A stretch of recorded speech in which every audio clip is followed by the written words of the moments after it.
दादू खां रिपोर्ट कर रहे आफ्ताब भंड। दादू प्रेस क्लब में दादू म्यूनसिपल कमेटी के चूंडियल काउंसलर एम उमर पंवर, सईद मल्ला, हबीब कोरेजो, अगूणे वाइस चेयरमैन अहमद नवाज सोलंकी, अख्तर हुसैन मेमण, कुर्बान चांडियो, हाजी लियाकत सुमरो, हाजी लायक सोलंकी, मुनीर अहमद मल्ला, मोहम्मद इकबाल सोलंकी बेन प्रेस कॉन्फ्रेंस कंदे चयो त पीपीसीटी के सदर और वाइस चेयरमैन ख़ालिद हुसैन मीरानी अज म्यूनसिपल कमेटी दादू में किरियल हरकत कई है।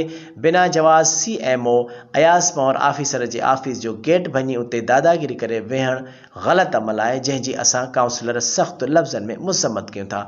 वाइस चेयरमैन पसंद और नापसंद तहत दादू म्यूनसिपल कमेटी के CMO के ऑफिस में अची उते भंजड़ा करे अमले के हिरासा करण पीपल्स पार्टी के मंशूर खिलाफ है। आला क़यादत के घुर्जे त संदस खिलाफ सख्त कानूनी कार्रवाई करे संदस खां पार्टी के उहदे समेत म्यूनसिपल कमेटी के वाइस चेयरमैन जो उहदो वापस वरितो वञे। जनरल इलेक्शन दादू ज़िले अंदर PP पार्टी 4 भेरो क्लीन स्वीप किया है। वरी उते ही पंहिंजे ज़ाती मकसद खातिर पार्टी के मंशूर के ख़राब करने की साज़िश कई पे वञे।